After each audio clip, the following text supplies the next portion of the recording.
Bueno, muchachos, el día de hoy vamos a continuar con con nuestros encuentros, digamos que teóricos, aproximándonos hacia los conceptos que hemos venido estudiando o que nos interesa estudiar en estos momentos. En la clase pasada, vamos que para recapitular y para quienes todavía no estuvieron, de pronto no tuvieron la posibilidad de estar en la clase pasada, tratamos el tema de Industria 4.0. ¿De dónde nace ese concepto? ¿Qué fundamentos tiene y cuáles son los pilares que la conforman como tal? Entonces vimos cómo la industria 4.0 surge a través de las diferentes revoluciones industriales y se va formulando como una nueva, digamos que un cambio en el contenido industrial o en la gestión industrial, precursado desde unas aplicaciones o herramientas tecnológicas muy importantes para estas, digamos que para estas fechas, teniendo en cuenta que aunque esas herramientas tecnológicas que se están utilizando en el momento fueron invenciones de ya bastantes años, ya 20 o 30 años, pero es, digamos que la gestión que hay detrás del uso de esa herramienta que conlleva hacer la nueva revolución industrial. Entonces recordemos que la principal herramienta que podemos, digamos, que caracterizar la industria 4.0 es el Internet de las cosas. Este es el precursor de toda esta cadena de cambios que han dado lugar a la cuarta revolución industrial. Y cómo este Internet de las cosas ha derivado a múltiples alternativas alrededor de la gestión con con las nuevas herramientas. Entonces estamos hablando que el Internet de las cosas nos proveyó de una gran cantidad de datos en un tiempo muy reducido, con unas características muy específicas, y eso pues derivó a lo que conocemos hoy como Big Data. Desde nuestras carreras, desde bien sea desde la ingeniería industrial como de la ingeniería de producción, hablamos de análisis de datos. Realmente no alcanzamos a hacer un aspecto muy enfocado hacia la Big Data porque pues no es nuestra área de conocimiento, realmente es un área de conocimiento muy nueva y que requiere una arquitectura bastante robusta para llegar a concebirla como un aspecto fuerte en nuestra carrera. Sin embargo, pues como nosotros, con nuestra formación estadística, financiera, matemática, nos permite hacer unos análisis de datos bastante robustos que podemos tener, digamos que la apertura y la puerta a este tema de la Big Data. También entre las grandes tecnologías que revolucionaron en este momento la industria, pues tenemos la computación en la nube y los sistemas ciberfísicos. Entonces, toda esta conjunción de alternativas o herramientas tecnológicas permiten que la industria esté más conectada en tiempo, digamos que esté más conectada, tenga una conectividad más amplia. Esto permite a la industria bastantes alternativas en cuanto a producción, diversificación de sus productos, comunicación de sus productos, promoción, oferta, y todo un componente que estamos encaminados hacia la fábrica inteligente. Ese fue, digamos que el último em, temita que estábamos viendo ahí sobre Industria 4.0 de la fábrica inteligente. Entonces hoy vamos a retomar desde ahí, desde la fábrica inteligente, ya con esta breve contextualización de los pilares y de los fundamentos, para continuar con lo que es ya el tema de lleno en automatización. Entonces voy a presentarles nuevamente mi pantalla. Les doy la bienvenida a los que vayan llegando. Gracias por tomar el tiempo para estar en esta charla. Bueno, creo que ahí ya posiblemente están viendo mi pantalla. Me confirman por favor si ya ven la pantalla que dice Pilares Industria 4.0. Ya. Listo, perfecto. Entonces, como les contaba, tenemos unos pilares de la Industria 4.0 y Sí, entre los... Sí, señor. señor. Entre los más... Sí, se ve claro. Listo, muchas gracias. Entre los más importantes que tenemos, entonces les había dicho que la Big Data, el Internet de las cosas y la computación en la nube que nos permiten hacer pues todas estas apropiaciones que tenemos en la actualidad. Otro de los aspectos, aunque son muy relevantes, pues, pero ya se han venido manejando, es la robótica y, y temas de inteligencia artificial, que son aspectos que han venido, digamos que, mejorando a través de la historia. Todos estos pilares que ustedes ya tenemos ahí, en el transcurso de la tarde subiré ya esta presentación para que ustedes la, digamos que la tengan ahí a la mano por si les interesa, si necesitan algo de ella. Todo esto nos lleva a el concepto de las fábricas inteligentes. Entonces, lo que concebimos como cuarta revolución industrial lo podemos enfocar hacia las fábricas inteligentes. Entonces, ese es el gran cambio de el gran paradigma que tiene la industria 4.0. No tanto el uso de las nuevas alternativas o herramientas tecnológicas, sino el concepto como tal de la fábrica inteligente. Entonces, la fábrica inteligente implica en sus componentes que cada fábrica o cada comportamiento, cada empresa, bien sea de productos o de servicios, tenga unos habilitadores digitales, que son pues tecnología de la industria 4.0, que le permitan estar en el ambiente digital y virtual. Bien sea el Internet de las cosas, Big Data, computación en la nube, robótica, inteligencia artificial, realidad aumentada, realidad virtual. Cualquiera de estas alternativas le sirve a la empresa para incluirse hacia la parte digitalizada. ¿Y qué aspectos tenemos que digitalizar en la parte, digamos que empresarial? Importantes, todos los aspectos que tengan que ver con la opinión de nuestros clientes, toda la parte de BMS, el componente completo de la cadena de suministro. De ahí es de donde vamos a estar constantemente recopilando nuestros datos para tomar las decisiones. Entonces nos interesa conocer todos los componentes de nuestro proveedor de materias primas, todos nuestros componentes de nuestras cadenas de suministro, los componentes de nuestros distribuidores y por supuesto nuestros clientes que son los que nos generan esa pues, necesidad entre todo que ya tienen y nosotros le podemos generar la oferta para solventar, bien sea productos o servicios.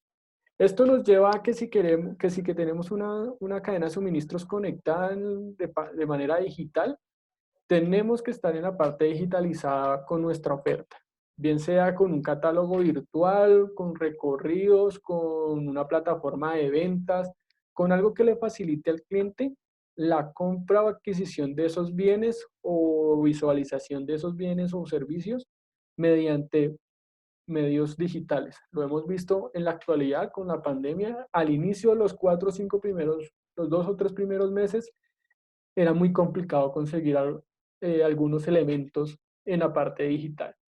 Entonces teníamos las concepciones siempre las típicas que ya veníamos utilizando, digamos que si queríamos algún producto de ropa o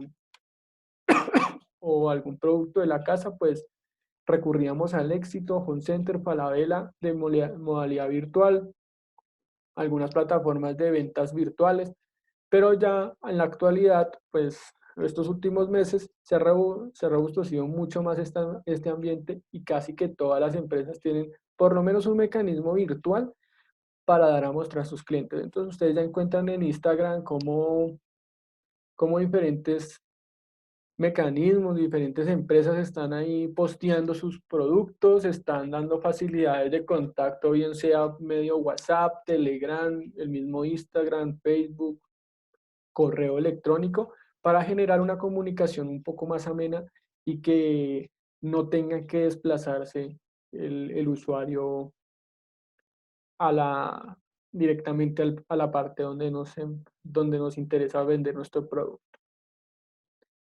Esto deriva que si tenemos una fábrica inteligente conectada digamos que virtualmente, tenemos que tener una fábrica flexible a la demanda.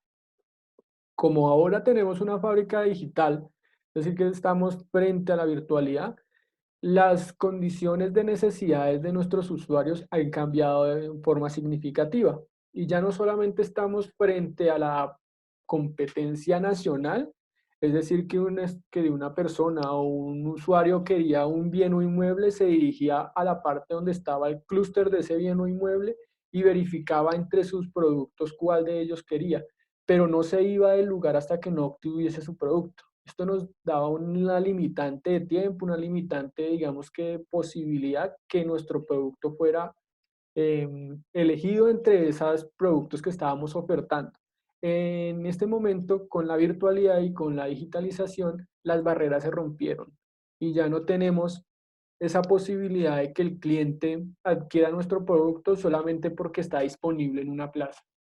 Si ustedes lo notan, incluso ustedes mismos cuando hacen alguna compra, ahora identifican diversos lugares donde pueden adquirir ese producto. Entonces ya podemos adquirirlo en el exterior, que pues si lo adquirimos en el exterior tienen unos tiempos de entrega diferentes, que si lo compramos aquí en Colombia, que pues la calidad, entonces ya estamos abiertos a una demanda más, digamos que globalizada.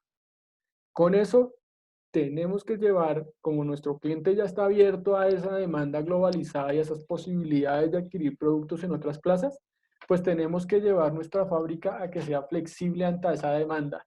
Y en el tema de la flexibilidad es que sea ágil y sea adecuada en ese medio de la flexibilidad para responder a la demanda de manera más óptima.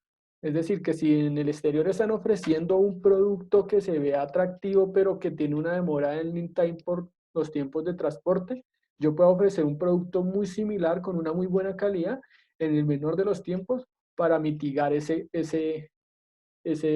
tema. Ya detrás de esto, pues hay unos conceptos de marketing, de procesos de calidad y de diferenciación de la marca que nos ayuda también a llevar un poco este proceso de diferenciación más alto. Sin embargo, la flexibilidad es muy importante en el tema de la demanda. La flexibilidad comienza desde la parte de producción, desde nuestra cadena de suministro, que tan flexibles somos con nuestros procesos y qué tan flexibles somos con nuestro cliente.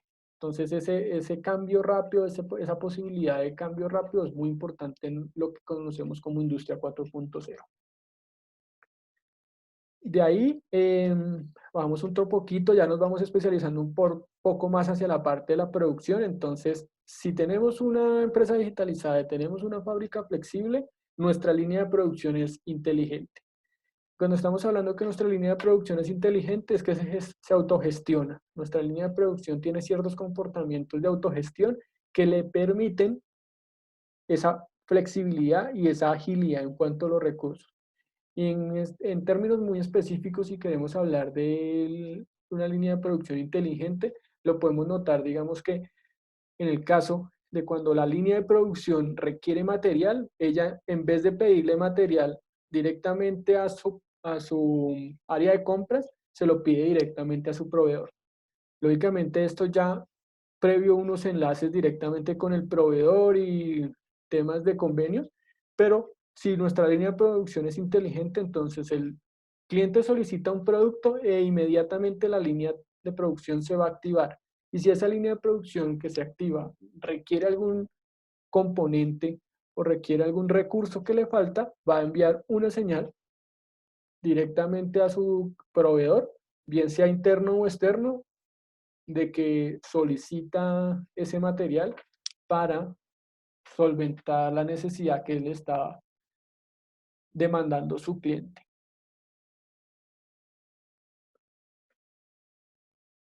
Esta comunicación que se hace entre la línea de producción inteligente y la cadena de suministros, entonces optimiza ese proceso y hablamos de la cadena de suministros optimizada. Rompemos esa barrera de comunicaciones y de cotizaciones y el tema de proveedores y elección de proveedores y la acortamos un poco para que sea la máquina y el proceso que demande su recurso en los tiempos estipulados para ello. Ahí es donde entra el ingeniero industrial. Pese a que la automatización, o sea, pese a que el automatismo o la fábrica esté automatizada, son los ingenieros industriales o de producción que gestionan este recurso y son ellos los que dicen, bueno, tenemos una tolerancia de tanta cantidad de producto, tenemos una tolerancia un SQ mínimo en nuestro inventario, que tenemos una tolerancia en tiempos de llegada a nuestro producto. Y esto generará unos algoritmos diferentes de comunicación entre la cadena de suministros y nuestra línea de producción.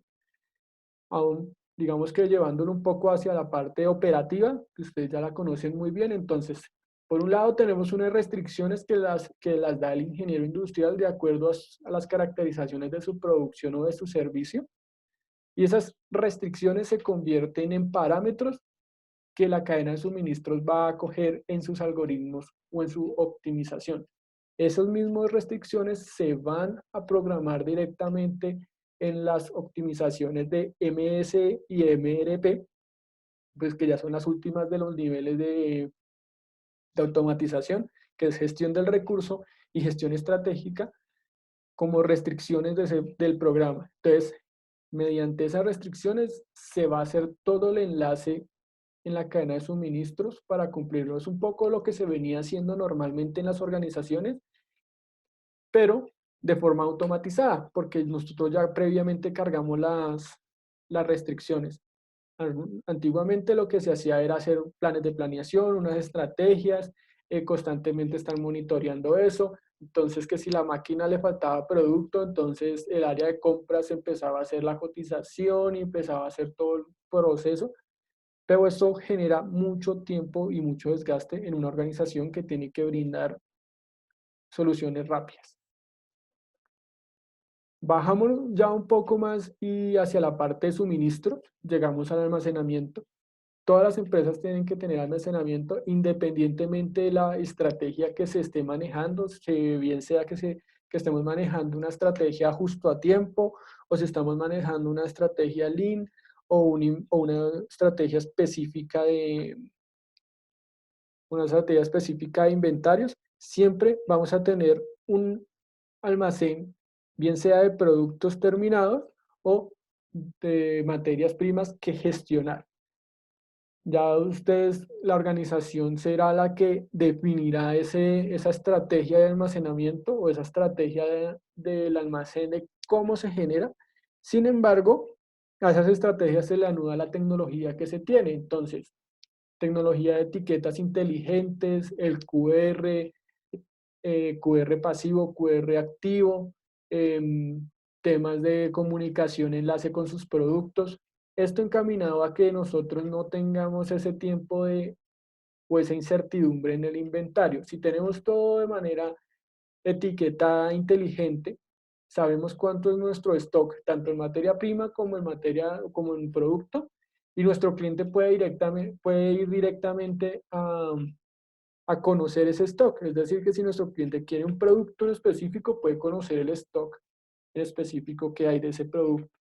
Y nosotros como gestionadores de la cadena de la producción, pues podemos conocer qué materias primas están disponibles en momento para, para el uso. Y aquí es donde se activa, digamos, que la cadena de suministros optimizada, dado que si en nuestros parámetros de stock mínimo son sobrepasados, o sea, ese parámetro de control es optimizado, entonces va a generar unas líneas de comando para que se genere la venta o la compra dentro de su almacén para que mantenga surtido el almacén.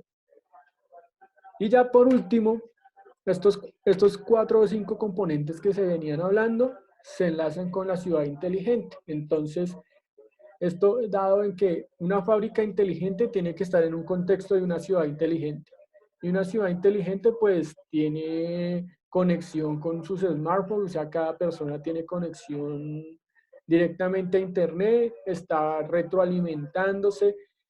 La cadena de suministros también implica que nosotros tengamos a nuestros distribuidores conectados, entonces si al distribuidor le falta un producto, si se le está escaseando uno de los productos que yo produzco, entonces constantemente eh, voy a estar enviando. Y con eso, entonces listo, voy a invitarlos a ver un video porque están pasando todos los señores hoy y no creo que se escuche muy bien. Entonces voy a ponerles un video mientras tanto. Va a pasar el de los aguacates y el de los helados al mismo tiempo, entonces voy a pasar un video que me pareció muy interesante sobre automatización industrial. Entonces ya se los comparto.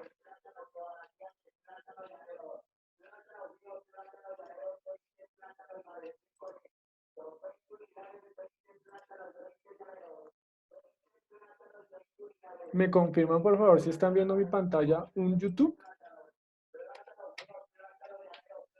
Sí, ya se ven.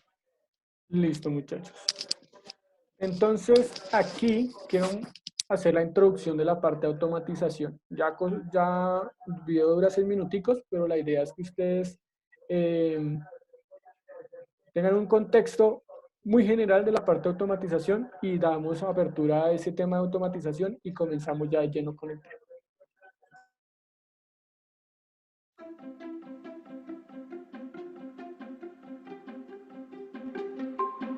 Automatización y colaboración hombre-máquina en la industria 4.0. La automatización industrial es el uso de sistemas o elementos informatizados y electromecánicos para controlar maquinaria y procesos industriales, reduciendo al mínimo la intervención humana en las tareas más repetitivas, peligrosas o de alto esfuerzo físico, liberándose para desarrollar tareas de mayor valor añadido. Los procesos automatizados incorporan sensores y actuadores que ejecutan las órdenes de los dispositivos de control midiendo variables como temperatura, posición, presión. Con la irrupción del Internet de las cosas, el número de elementos físicos informando se multiplica y la comunicación máquina a máquina es más precisa, haciendo que funcionen de forma colaborativa y armónica en el desarrollo del proceso o producto industrial deseado. Además, la incorporación de la inteligencia artificial a los automatismos ha permitido que las máquinas aprendan, reconozcan el entorno y tomen decisiones. Con la automatización inteligente, las máquinas son capaces de predecir los fallos, evitar riesgos y realizar procesos de ajuste y mantenimiento por sí mismas. Hasta ahora los robots han estado trabajando, digamos, separados del mundo de los hombres, ¿no? de las personas. Estaban en zonas pues, de soldadura, zonas de pintura, en la cual no entraban las personas, ¿no? Están en jaulas y cuando entra una persona se paran las máquinas, ¿no? Porque son realmente, digamos, entre comillas, peligrosas, ¿no? Tienen grandes potencias, altas velocidades y no son compatibles, ¿no? Ahora estamos trabajando ya mucha gente en el tema de la robótica colaborativa o cooperativa, en la cual se emplean robots mucho más amigables, que tienen visión 3D, pueden reconocer el entorno, reconocer personas, tienen sensores de contacto y de proximidad, manejan velocidades mucho más bajas, ¿no? Y bueno, estamos empezando ya a utilizarlos como casi como ayudantes, los antiguos becarios o aprendices que se empleaban en las fábricas, ¿no? Es lo que queremos hacer con nuestros proyectos, ¿no? Poder trabajar conjuntamente un hombre con una máquina al lado que le ayude, que le haga labores que son repetitivas e incómodas o molestas o aburridas inclusive, ¿no? De forma que la persona se dedique un poco a los temas un poco más delicados de ajustes, de retoques finales y demás, ¿no? Y eso es un campo también muy interesante y muy importante. Yo creo que vamos a conseguir grandes avances en esto en los próximos 5 años, ¿no? Ahora mismo estamos jugando con ello, pero los nuevos robots estos que estamos comentando, con las nuevas tecnologías que ha habido de sensorización, van a permitir avances también muy importantes y que veremos también fábricas dentro de poco con robots haciendo montajes. Bueno, ya se están empleando en grandes series, pero para pequeñas series son las nuestras de 50 a 100 piezas anuales o conjuntos complejos anuales. Es un campo también muy interesante y que hay que desarrollar, y que es una oportunidad para todos también, ¿no? Al mismo tiempo, al llevar incorporada sensórica, es posible monitorizar todo el proceso automatizado a través de interfaces HMI, Human Machine Interface. Los antiguos paneles con pequeñas luces parpadeantes hoy son interfaces más amigables. También se ha avanzado mucho en el diseño de los dispositivos rugerizados, tablets, portátiles y estaciones de trabajo capaces de actuar en las condiciones más extremas de agua, polvo, temperatura, humedad. Pero en la industria 4.0, el interfaz puede ser la propia realidad en la que se maneja el operario. La aparición de la realidad virtual y la realidad aumentada permiten interaccionar bien en espacios simulados o bien sobre la imagen real. De esta forma, la interacción con la máquina es más intuitiva y natural, reduciéndose la necesidad de capacitación especializada o la presencia de personal experto. La evolución de la comunicación hombre-máquina yo creo que viene por la adaptación de esa interfaz que ofrece la máquina de esos datos a la persona que los demanda.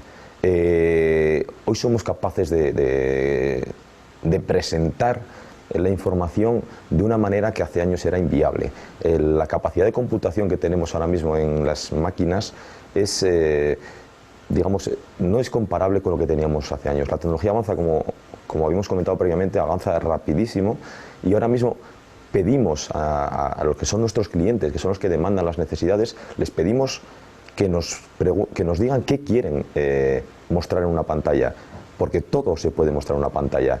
Así que lo que hace es que esa persona se encuentre cómoda con lo que está viendo en la pantalla y que lo encuentre amigable. Lo que hemos logrado es que esa comunicación hombre-máquina sea amigable. Él sabe que esa máquina no es un enemigo hoy en día, no es alguien que viene a, digamos, a sustituirle, sino que es alguien que le está facilitando su tarea y que él puede, digamos, moldearlo a su gusto. Así que al final lo que tenemos es una persona que colabora con una máquina y le demanda sus necesidades y además sabe que esa máquina siempre le va a dar los datos de forma objetiva y sin ningún criterio, digamos, que le pueda inducir a cometer algún error. Las tecnologías vestibles, como las gafas inteligentes o pantallas integradas en los cascos, permitirán interaccionar con las máquinas manteniendo libres las manos para operar directamente el elemento físico. Actualmente, los robots incluyen sensórica, visión e inteligencia artificial que les permiten colaborar con personas sin barreras y sin riesgos. Incluso en entornos complejos de producción, ya están trabajando en el desarrollo de robots vestibles, un nuevo modelo de robot que proporciona exoesqueletos a los trabajadores industriales, facilitando el trabajo de tareas complejas, aumentando su productividad y evitando lesiones. No es posible imaginarse una industria 4.0 sin la automatización global y todas las mejoras que ésta aporta a la industria.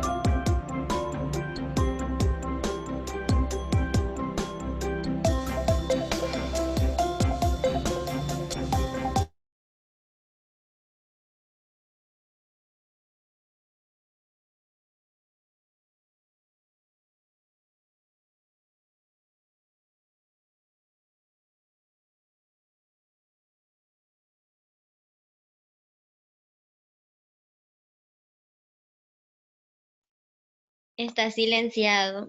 No, no lo escuchamos. Bueno, yo no lo escucho.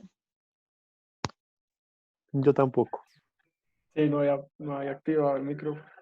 Pero había apagado porque todavía están pasando los señores de los aguacates.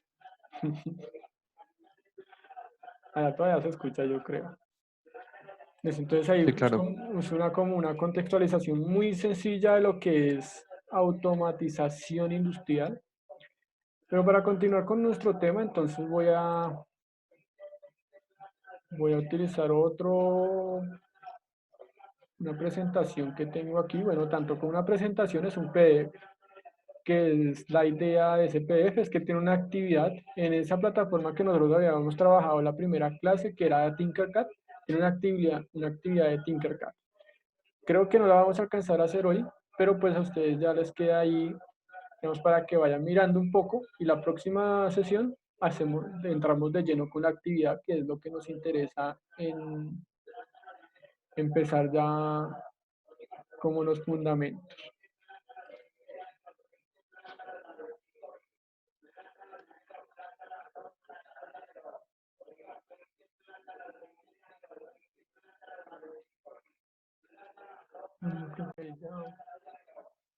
Este PDF lo voy a, bueno, creo que todavía no está, lo voy a colgar en la plataforma, en Classroom. Y pues es un contexto muy específico de lo que es la automatización industrial. Entonces escuchamos de qué es la automatización industrial como aspecto, digamos que ahí precisamente nos decía que son los sistemas Si son los sistemas informáticos o electromecánicos que para controlar máquinas o procesos, reduciendo al mínimo la apropiación digamos que de los seres humanos en procesos que son repetitivos, peligrosos o de alto esfuerzo físico. En estos aspectos de automatización, entonces, como los aspectos en específico, espérame un momento porque creo que no me van a escuchar nada con esa bulla. Vale.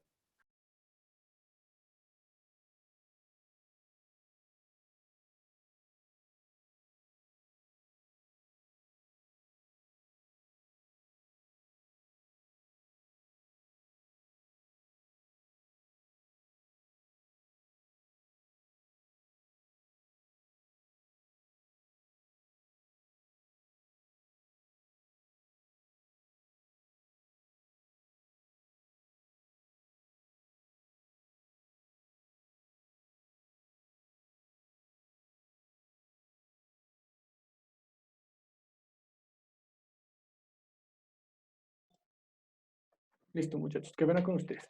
Ahora sí retomamos nuevamente. Entonces, la automatización se refiere pues al proceso por medio de sistemas informáticos o mecánicos o electromecánicos o de fuerza o máquinas, los procesos productivos o procesos de servicio a una máquina, reduciendo así el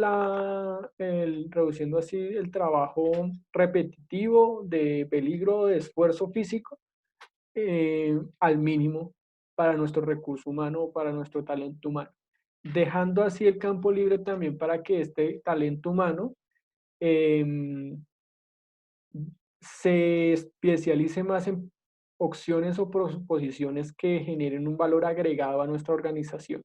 Entonces puede ser un tema más de dejarlos que ellos también puedan hacer un buen servicio al cliente o estén más en la parte estratégica o estén más en la parte de planeación o táctica, eso depende.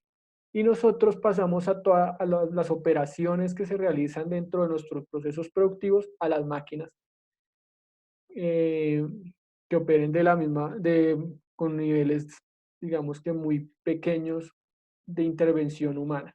Esto ha ido mejorando demasiado frente a los conceptos, ahorita lo vamos a ver un poco en la historia, frente a los conceptos que han habido de la parte de automatización antigua.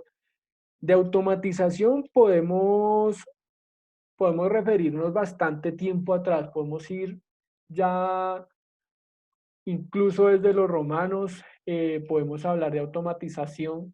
De ellos tenían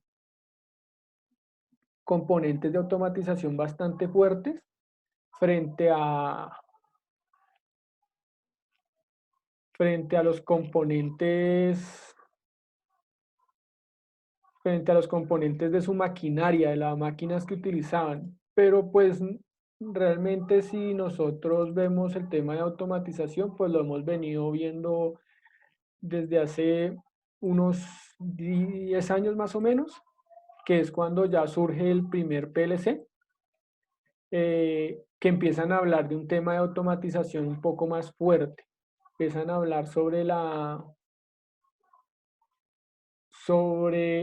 los sistemas de control que permiten hacer automatización ya un poco más inteligente. La automatización anterior a esos pasos, pues se refería hacia el proceso de maquinaria que hicieran cierto trabajo en específico frente a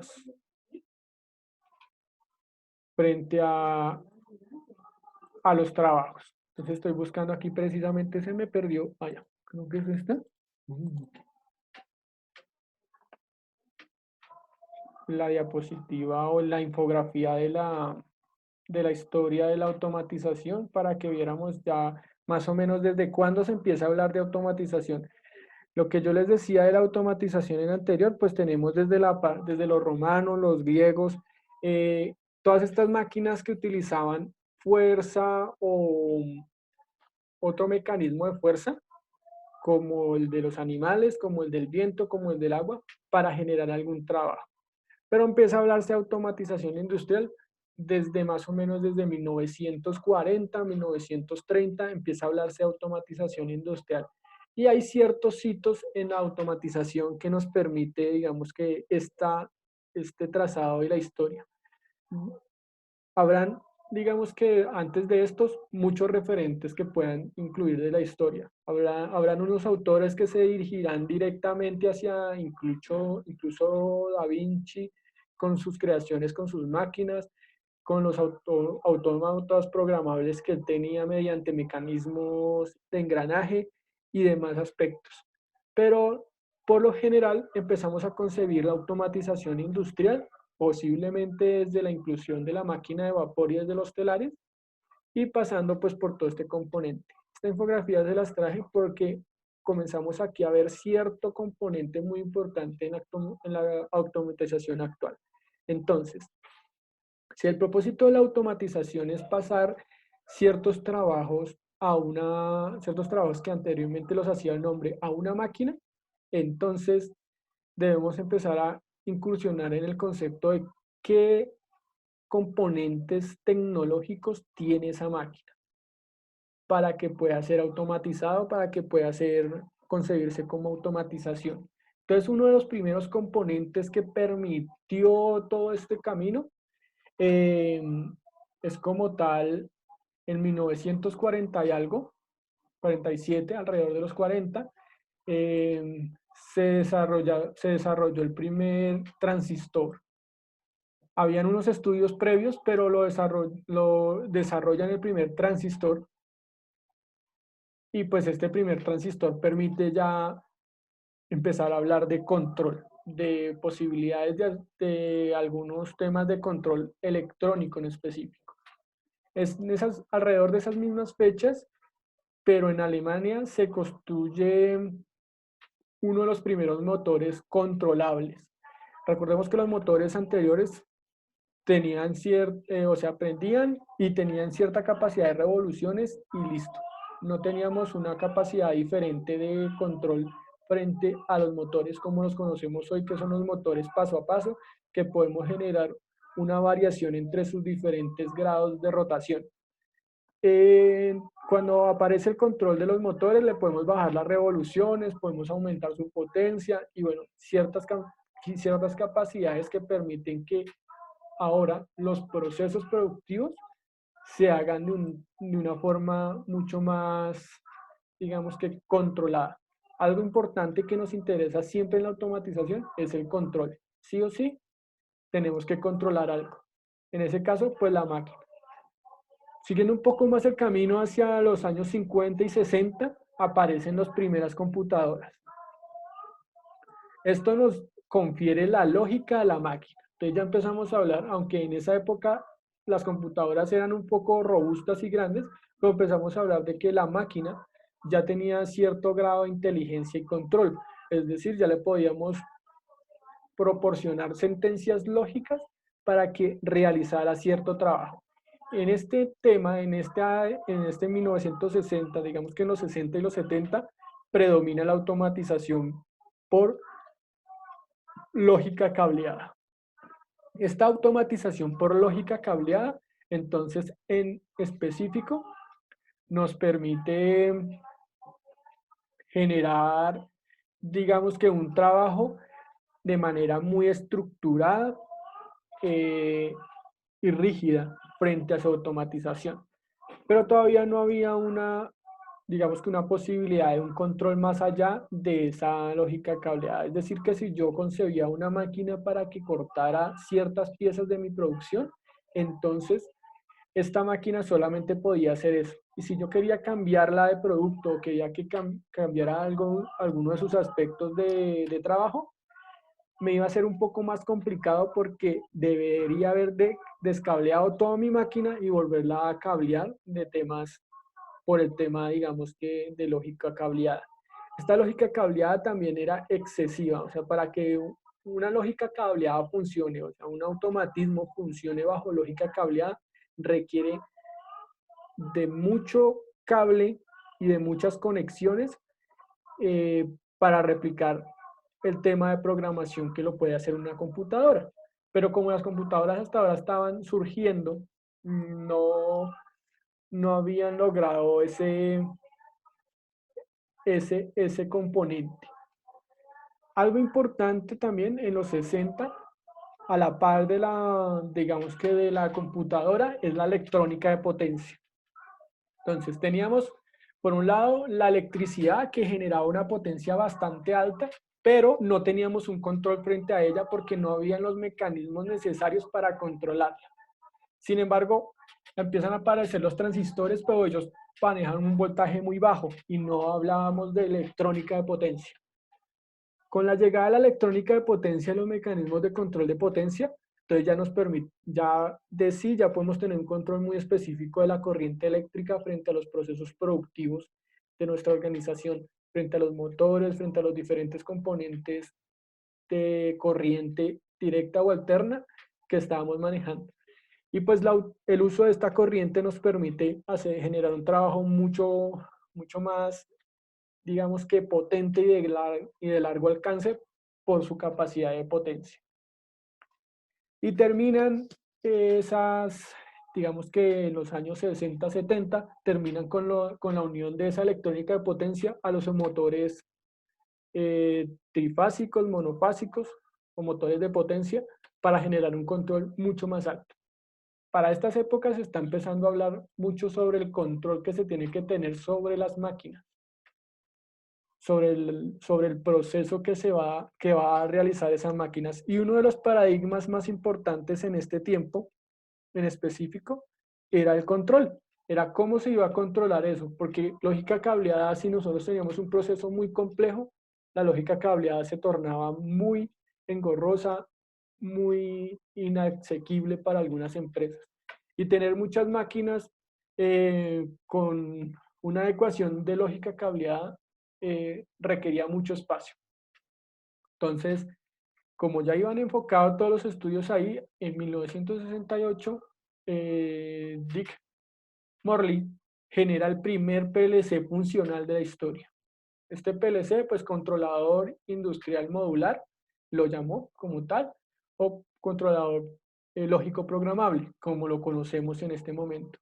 Entonces, él incluyó la parte de las computadoras en un PLC o en un sistema que se pudiese programar de manera lógica para generar trabajo. Y este fue el gran salto o la gran brecha que rompió el paradigma de la automatización. Porque, mientras se utilizaba lógica cableada, se necesitaba de un amplio conocimiento en los temas de mecánica, de electrónica, de electricidad. Con la inclusión de los PLC, se rompe ese paradigma y empieza a orientarse todo hacia la programación de dispositivos, o sea, la programación de la lógica. Entonces, esto también nos da una flexibilidad enorme frente a lo anterior. Mientras la lógica cableada no permite que se haga un cambio inmediato, la programación permite que se haga un cambio inmediato. Es decir, que si yo quiero que, por decir algo, si en mi máquina de lógica cableada quiero incluirle un tiempo de espera, yo tengo que incluirle un temporizador físico a la señal que quiero temporizar para que empiece a contar el tema de tiempo. Eso implicaba que si yo tenía un cilindro que sellaba una tapa y estaba cableado de una manera, pues, hacia ciertos mecanismos de encendido, tenía que ir a buscar el mecanismo de encendido, incluir el temporizador, conectarlo nuevamente y hacer todo el andamiaje mecánico frente a ese proceso. Esto llevaba demasiado tiempo y si era un cambio muy brusco, pues se podrán imaginar, prácticamente era volver a hacer la máquina. Con la lógica cableada, los PLC, con la programación o la programación lógica cableada, ese problema se fue. Entonces, si a mí me entregan la máquina y quiero incluirle un temporizador, en tres líneas de código me quedó el temporizador. Y si conozco de programación, pues me llevará de 5 a 10 minutos. Ustedes ya lo verán un poco más adelante cuando estemos trabajando con Codesis. Incluso ahorita si nos da el tiempo, trabajemos con Tinkercad, que ustedes verán que un tema tan sencillo de cambio se puede hacer de manera muy ágil cuando se tiene la programación. Con esa programación, digamos que con ese PLC, entonces se abre las puertas a lo que se conoce como máquinas computacionales o programas por programación CNC.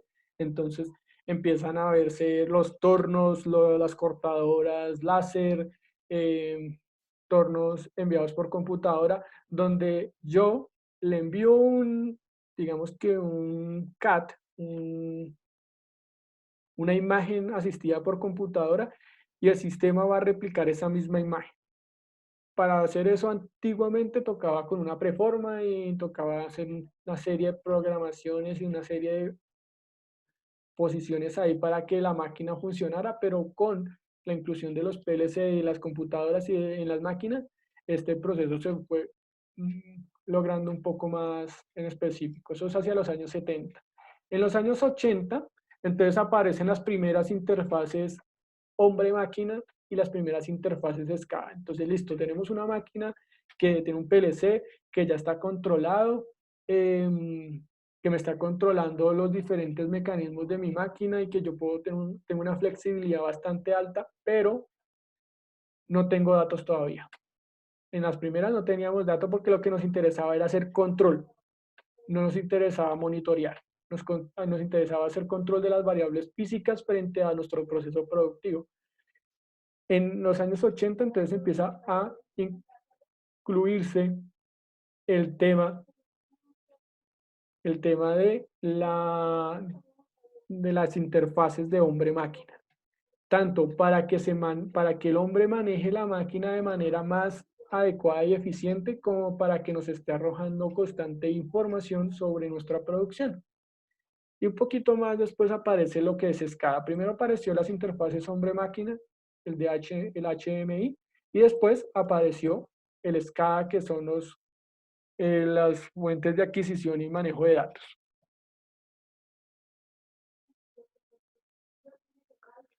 Ya hacia 1997 empieza a hablarse sobre comunicación entre máquinas. Entonces ya tenemos un PLC muy robusto hacia los 80, 90, empezamos los 90 con un PLC bastante robusto, modular, es decir que nosotros podemos comprar un PLC que prácticamente un PLC funciona como un computador. Tiene una memoria, una CPU, un ROM, ahorita lo veremos más adelante cuando lleguemos a las partes de PLC.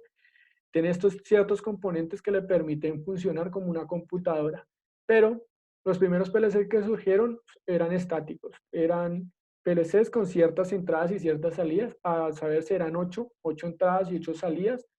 Unas de esas entradas eran análogas y otras digitales, pero no tenía más capacidad. Es decir, que si se quería un PLC con más capacidad para conectar más salidas o más señales, necesitábamos pues tener un PLC con esa capacidad y pues mandarlo a hacer con esa capacidad. Sin embargo, pues como toda la industria va avanzando, pues entonces los PLC ya se convirtieron en PLCs modulares y entonces se compra el PLC con sus componentes de computación y se le agregan módulos que le permiten generar nuevos trabajos, bien sean módulos de expansión de entradas y salidas, como módulos de trabajo, porque pues podemos tener módulos de trabajo neumático, módulos de trabajo hidráulico, módulos de trabajo neumático y así sucesivamente. Pero hasta ese momento, digamos que hasta los 90, no se estaba hablando de comunicación máquina a máquina, se estaba hablando de comunicación máquina a hombre, o sea, las interfaces que se venían evidenciando y cada persona tomaba sus datos y si tenían unas islas de máquinas por separado, ninguna máquina se conectaba con otra máquina. Y los sistemas ya como tal, las ensambladoras o los sistemas gigantes o grandes, eran comandados por un PLC que generaba toda la línea de código para todo el sistema. Con la comunicación de máquina a máquina y pues el primer comunicación que se incluyó fue la Ethernet, Modbus IP, empiezan a hablarse los PLCs con los otros PLC. Empiezan a hacer lo mismo que se venía haciendo desde la gestión administrativa de comunicación entre áreas, pues el PLC empieza a hacer la comunicación entre áreas, pero entre máquina a máquina generando sus datos. Es decir, que si la máquina de mi proceso superior, el que sigue, tiene algún problema y no puede continuar con su producción, le envía una señal directa a la máquina anterior para que su producción también se mantenga estable o se pare o haga alguno de los componentes de control para no generar más caos en el sistema. Con esto y con el Internet, pues empiezan ya a hablarse de otros medios de comunicación, entonces el Internet de las cosas y la digitalización de esas comunicaciones. Entonces ya tenemos PLC esclavos, PLC madre y empiezan a hablarse, a volverse un poco esas comunicaciones un poco más estructuradas frente a las posibilidades de conexión. La primera conexión con las que surgían los PLC eran Ethernet. Después le vino Bluetooth, después Wi-Fi y ya pues ahí se ha establecido entre las posibilidades que se tienen como de esas cuatro, las comunicaciones que nosotros ya conocemos. Y para los 2000 el salto se generó pasamos de tener un PLC grande, PLC, bueno, no tan grande, un PLC digamos como una lonchera, a tener procesadores lógicos del tamaño de un chip. Esto anudaba a que teníamos microcontroladores, ¿no? Microcontroladores surgen hacia los años 80, hacia los años 90 más o menos, que son pues ciertos componentes que también asemejan un PLC porque tienen componentes de procesadores, memorias y CPU, pero sus periféricos son muy, digamos que reducidos. Un microcontrolador siempre va a trabajar entre 0 y 5 voltios, un PLC siempre va a trabajar entre 0 a 24 voltios. Habrán unos que son hechos a la medida y en específico que trabajan de 0 a 120 voltios o de 0 a 220 voltios. Pero los microcontroladores nos permiten hacer ciertas tareas muy específicas y ahorita en el ejercicio vamos a trabajar es un microcontrolador. Y con esto del tema de los PLC chip o de los PLC más reducidos, ingresa directamente hacia la parte de la robótica. Precisamente surgió para eso, porque pues se necesitaba un medio de control que no fuese tan grande para ponerlo en los robots. Entonces los robots, en sus mecanismos, por lo general manejan controladores, microcontroladores y PLC chip que permiten pues digamos que un proceso o una robótica mucho más flexible, más dinámica frente a la robótica antigua, que son máquinas muy grandes y estorbosas, hacer una máquina más amigable con su entorno y con una flexibilidad de transporte bastante alta. Digamos que aquí es donde vamos en la actualidad y pues ya con toda la parte de comunicación, industria 4.0, cómo se ha ido enlazando la parte de digitalización, los componentes ciberfísicos. Entonces ahora llevamos todos estos componentes de control, los llevamos directamente a la parte digital. Ya no tenemos casi parte física, sino tenemos un computador donde ingresamos a un componente internet o una página web que nos está monitoreando constantemente ese componente.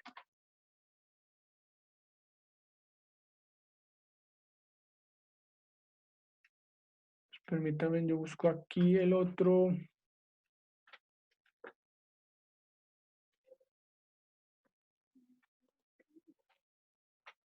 Entonces ya hablamos un poco sobre la historia. Entonces, ¿qué ventajas nos trae esa automatización y qué desventajas nos trae?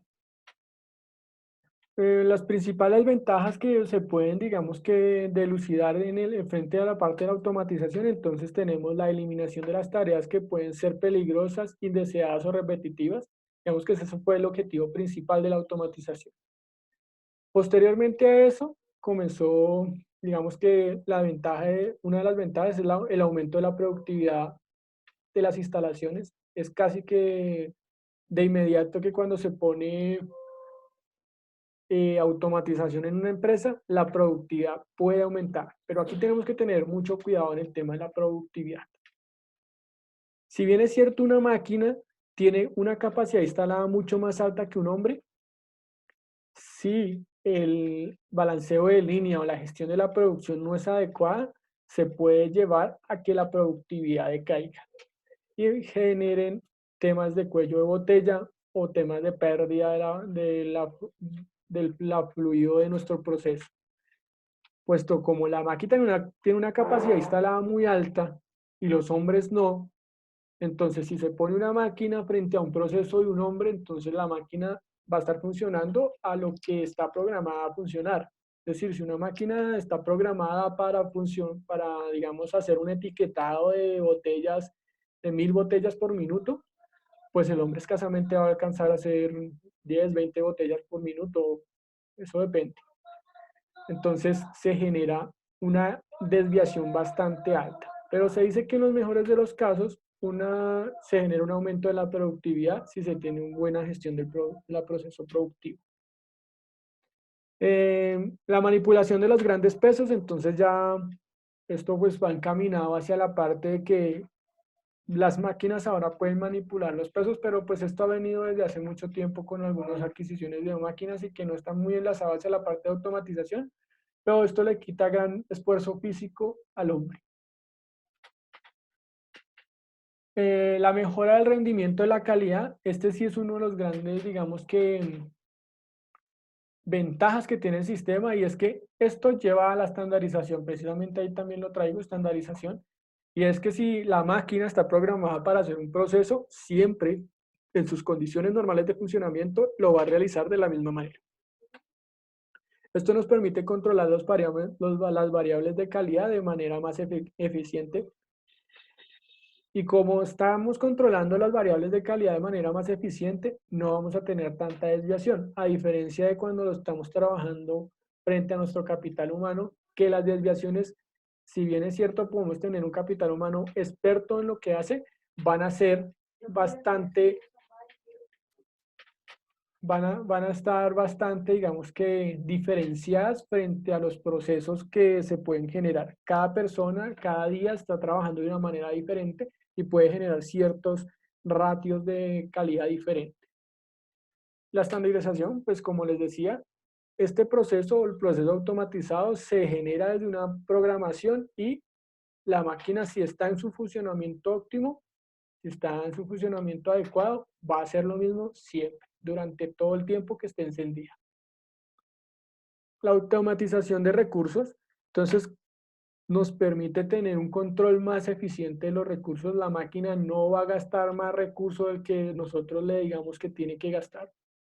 Esto se veía mucho, digamos que en temas donde el operario o donde el capital humano tenía que hacer procesos de corte, procesos de tarado, procesos de toma de producción.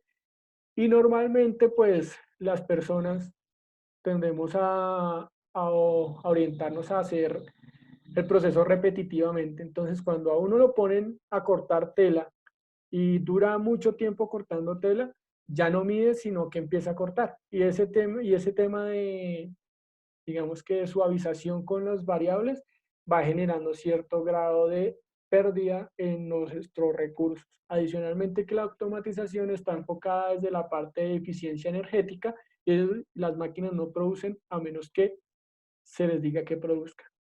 Entonces el recurso está más habilitado. Por otro lado, el capital humano, si nosotros, por decir algo, no hay trabajo en la empresa, pues vamos a tener a nuestro recurso dando vueltas, por decirlo así, aunque suene un poco feo, pero normalmente pasa. La máquina no, si no hay trabajo, la máquina la paramos y deja de consumir recursos. Por otro lado, si una operación de procesos normales, si no hay recurso, se para la producción y el trabajo hombre pues queda parado o están haciendo otras actividades que de pronto no van a casa y no genera una optimización del recurso. La versatilidad de las operaciones y la mejora de la seguridad de la laboral. Entonces, la versatilidad de la producción nos permite hacer, si tenemos máquinas modulares, nos permite cambiar de herramientas de manera muy eficiente y cambiar de producto de manera rápida. La mejora de la seguridad laboral, entonces, como estamos pasando esos tareas de alto riesgo para nuestro operario a el área de la máquina para que las haga una máquina, ya no vamos a tener que nuestro operario pueda sufrir algún tema de daño permanente frente a los riesgos laborales que se están presentando en la industria. Esto pues también es un gran adelanto y una gran ventaja que se tiene frente a las máquinas a la apropiación de las máquinas. La disponibilidad, entonces 24/7 nos puede estar funcionando el automatismo, a diferencia de los turnos laborales. Si vamos a utilizar turnos laborales, pues ustedes saben que tenemos ciertas pérdidas de tiempo entre cambio de turno, entre las holguras que tenemos que darles a los operarios para que descansen, pero la máquina no tiene ese problema. En condiciones normales y adecuadas, la máquina va a estar funcionando 24/7. Y la información detallada es porque antiguamente si nosotros queríamos hacer un control de producción, teníamos a un coordinador de producción, a un jefe de producción o a un auxiliar de la producción tomando datos. Cuánto producto ha salido, cuánto producto cuánto materia prima se ha consumido, cómo va la producción del día, y él nos estaba constantemente dándonos informaciones frente a esa producción, datos que nos interesaban. Pero con esto, pues, como tenemos una máquina que está arrojando constantemente datos y está constantemente informándonos sobre sus variables, entonces tenemos una información detallada y ya será cuestión de nosotros cómo hacemos la gestión de esos datos. Pero pues digamos que también la automatización, no todo tienen que ser ventajas y no todo es lindo. Entonces también tenemos algunas desventajas y pues habrán más desventajas. Yo solamente traje 3 en este momento porque me interesaban esas 3, pero dependiendo del contexto y dependiendo de la empresa, pueden haber más desventajas asociadas a ese tema. Uno de los principales desventajas y que se comparte casi que en todos los contextos es el costo de la inversión. Pese a que ya se ha habilitado bastante tecnología frente a la automatización, sigue siendo muy costosa. Sigue siendo bastante costoso aplicar automatización en las empresas. Y tal vez para una empresa de talla grande, una empresa multinacional, aplicar automatización a su línea de producción no es, digamos que muy difícil. Sin embargo, para las MIPYME, que son el 80% de las empresas colombianas, hacer digamos que la apropiación de automatización en sus líneas de producción es bastante complicado por el tema de la inversión. Entonces tenemos automatismos que pueden valer desde los 50 millones de pesos hasta los 2.500 millones de pesos. Y eso dependiendo de lo que vaya a hacer la máquina. Entonces aquí se torna una brecha tecnológica bastante compleja, porque por un lado tenemos la competencia del ambiente externo, el ambiente internacional, que tienen automatización de punta, frente a lo que yo posiblemente quiero hacer en mi empresa y podré utilizar. Por decir algo, si en una empresa textilera quiero utilizar una máquina automatizada que produzca cierto tejido, esas máquinas están valiendo alrededor de los 2.500 millones de pesos. Entonces mi empresa produce 100 millones mensuales o 100 millones anuales. Es muy difícil que una empresa de esta talla logre llegar a ese tema de las automatizaciones. Sin embargo, pues con toda la tecnología ya se ha ido incursionando un poco más en este tema. Ya hay más personas cualificadas, que eso lo que empieza a hacer una reducción en los costos y nos permite llevar los temas de automatización también a estas empresas. Y esa es la idea que tiene también, digamos que digamos que el gobierno nacional, que es encaminarnos hacia que hayan más habilidades sobre el tema de Industria 4.0 para fortalecer eso. Una de las principales actividades es la que sacaron hace poco, la de 1 millón de programadores para el 2025. Iniciativas que van encaminadas a generar personal calificado en el tema de programación, tanto de dispositivos como de software, como de redes informáticas y todo el tema de programación. Entonces esto es muy bueno porque empieza a reducirse los costos. Y como ya se ha venido hablando cada vez más de automatización, pues ya son más empresas las que se suman a generar productos de automatización y empieza a reducirse los costos frente a este tema. El reclutamiento de personal calificado. Si nosotros vamos a poner, digamos que vamos a utilizar automatización, sí o sí requerimos personal calificado que sepa utilizar o sepa manejar esa máquina. Y ese es un problema bastante amplio porque antiguamente o anteriormente las máquinas eran de fácil uso por una persona capacitada. No tenían tantos componentes tecnológicos que requiriesen una capacitación muy alta. Sin embargo, en la actualidad, las máquinas son un poco más complejas. Frente a los temas de datos, frente a los temas de manejo, entonces requieren una persona cualificada en los temas para poder llevar llevar a su proceso de manera ágil. Y todas estas aplicaciones nos llevan a digamos que al otro componente de gran impacto, que es la dependencia tecnológica. Mientras en una producción que se tiene de forma artesanal o manual con cierta cantidad de máquinas, eh, si pasa algo con una de las máquinas, se puede solventar de manera sencilla o de manera, digamos que un poco traumática, pero se solventa con más personal o se solventa con una máquina similar o algo se solventa de determinada manera con otra apropiación. Sin embargo, en la automatización, si se tiene una línea de producción automatizada y una de mis máquinas falla, todo el sistema se para. Entonces esto genera una dependencia tecnológica. Sin embargo, se puede mitigar bastante fuerte con los temas de gestión de la cadena de procesos o la cadena de suministros que tiene ese sistema automatizado. Listo, muchachos, hasta aquí, ¿cómo vamos? Bien, salen muchas ideas, la verdad, muy buena, interesante. Listo, perfecto. Al igual esto es, digamos que una cosa muy generalizada porque en este tema nos podemos sentar a hablar bastante y hay mucha tela que cortar frente a los temas de la automatización. Voy a hacer una pausa y creo que la clase pasada habían surgido algunas preguntas de cuáles eran esas habilidades emergentes y de qué nos esperaba en el futuro frente a la automatización y frente a la industria 4.0. Entonces, la primera infografía que les traigo aquí es cómo va el tema de la automatización en el mundo. Entonces quiero que se den de cuenta quién es el primer país. No sé si ustedes lo llegaron a pensar en algún momento y dijeron, oiga, sí, Corea del Sur es el país más automatizado.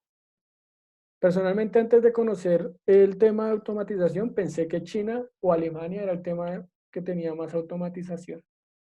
No sé ustedes cuál pensaron que era el más automatizado en el mundo. Sí, uno cree que por países asiáticos como China, que tiene una revolución bastante, digamos que a la vuelta de 10 años, ¿cierto? Como grande potencia, uno pensaría que son ellos, pero bueno, deja uno sorprendido.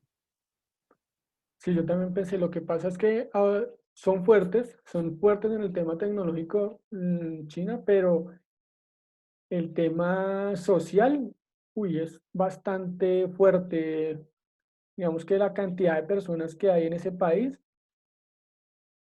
eh, lleva a que se tenga más cantidad de operarios que de máquinas. Entonces, todavía mantienen un equilibrio en ese tema. Y es que acá el tema es que en China no se puede hacer mucha aplicación de la automatización porque pues como es un gobierno centralizado, eh, desplazaría a mucha gente de las fábricas y pues prácticamente pues ellos son una dictadura y no se pueden permitir ese aspecto.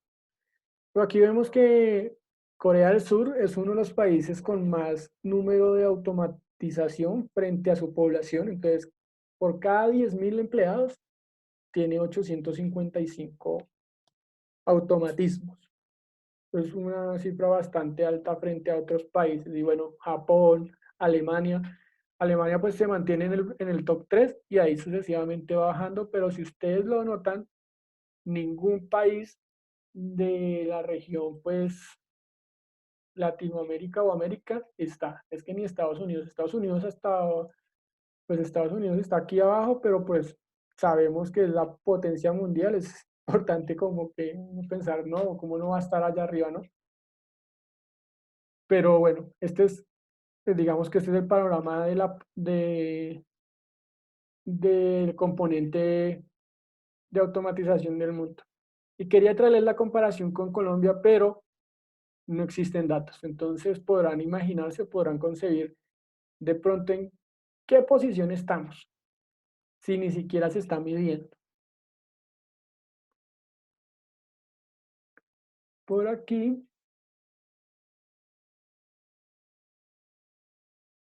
aunque esta gráfica es del 2000, o sea, esta gráfica estaba pensada para el 2018, entonces quiero que pues hagan como una reflexión frente a esto. Esto es lo que se estaba pidiendo en Europa, lo que se estaba viendo en Europa para el 2018. Es decir, que en Europa se estaba concibiendo que estas nuevas herramientas o nuevas habilidades son las más demandadas frente a su producción, digamos que intelectual. Entonces tenemos unas habilidades blandas y unas habilidades técnicas. Y la primera que aparece ahí es Machine Learning en ingeniería. Es una habilidad técnica. Y la segunda es ciencia de datos. Quiero que ustedes reflexionen un poco acerca de lo que están viendo en su carrera y de lo que de pronto ya vieron, porque pues algunos ya están a puertas de salir.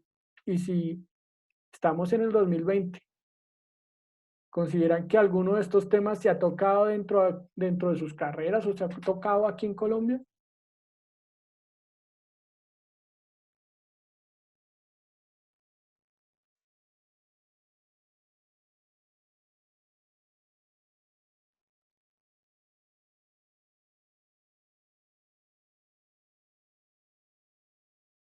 Pues como un poco interesante ver el tema ahí de Machine Learning, de ciencia de datos, y pues allá tenemos que apuntarle, pese a que de pronto allá en Europa se haya hablado de este tema en el 2018, tenemos que apuntarle. Y aquí digamos que en las más demandadas, en habilidades más demandadas, tenemos Python, análisis de datos, computación en la nube, realidad aumentada, comunicación, manager, ventas.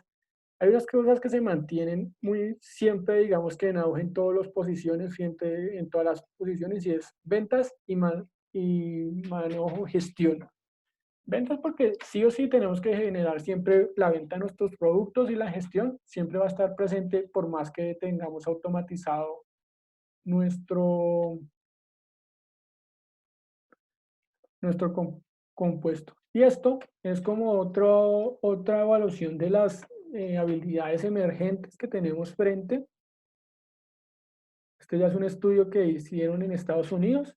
Entonces aquí dicen que para el 2020, entonces estas serán las habilidades emergentes.